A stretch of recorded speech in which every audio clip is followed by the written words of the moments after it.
दोस्तों finally SBI PO के first shift का एग्जाम हो चुका है और जैसा एक्सपेक्टेड था लास्ट ईयर के ट्रेंड में लगभग वैसा ही हमें देखने को मिला है। जल्दी से मैं एक बार क्विक जो है वो रिव्यू आपको दे देता हूं, ओवरऑल पेपर जो है वो कैसा गया। सीक्वेंस आज आया था, पहले इंग्लिश फिर क्वांट फिर लास्ट में रीजनिंग का सीक्वेंस आया। अगर आप पेपर की यहाँ पे बात करेंगे, रीजनिंग लगभग 21 से 24 के करीब एक अटेम्प्ट डिसेंट थे जिसमें पजल की संख्या अच्छी खासी थी। क्वांट के अंदर लगभग 17 से 19 का एक डिसेंट अटेम्प्ट अभी तक जो बच्चों ने रिव्यू दिया है उसके हिसाब से। और इंग्लिश में सर लगभग 23 से 25 के करीब पैटर्न था। लगभग ओवरऑल अगर मैं कहूं अभी तक का जो बच्चों का रिव्यू था 65 के करीब, 59 से 65 एक एवरेज जो है वो अटेम्प्ट, हालांकि 59 के आसपास के नंबर ज्यादा हैं लेकिन कई बच्चे जो है वो 62 से 65 के बीच में भी नंबर यहाँ पे किए हुए हैं।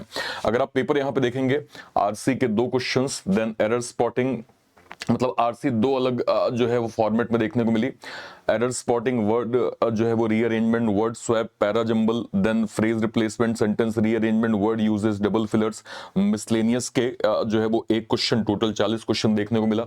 क्वांट में table DI, number of males and females in a company, bar graph DI, caselet DI, and यहाँ पे जो है वो related to number of players के बारे में पूछा गया था।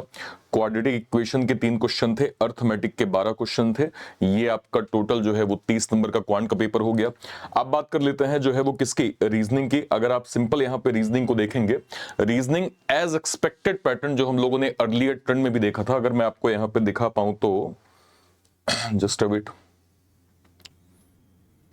तो रीजनिंग अगर मैं आपको दिखा पाऊं तो यहां पे हम देख सकते हैं फ्लैट एंड फ्लोर का क्वेश्चन था जिसके लगभग 5 क्वेश्चन, 4 फ्लोर 2 फ्लैट।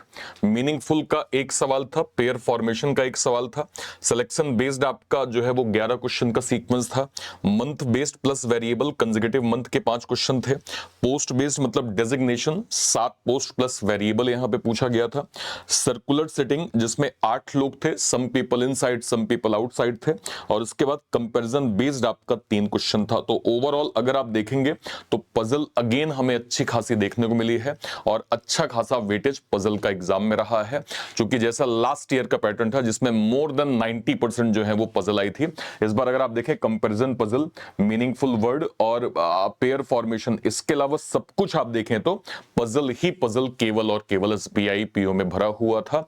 तो आप अगर सेकंड शिफ्ट थर्ड शिफ्ट को जो है वो देने जा रहे हैं, इस फॉर्मेट को आपको आपका जो है वो अपने दिमाग में लेके चलना पड़ेगा। सारे बच्चे जिनका भी पहला शिफ्ट खत्म हुआ है, एक बार मुझे वीडियो के कमेंट सेक्शन में प्रॉपर बताइएगा कि आपका जो है वो टोटल अटेम्प्ट कितना रहा है, टोटल अटेम्प्ट कितना रहा है मैथ में, रीजनिंग में और इंग्लिश में आपका अटेम्प्ट कितना है, और ओवरऑल आपकी एक्यूरेसी जो है वो कितनी रही है।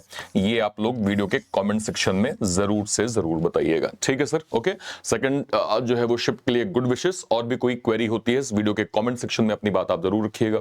टिल देन, तब तक के लिए थैंक यू सो मच, जय हिंद, थैंक यू।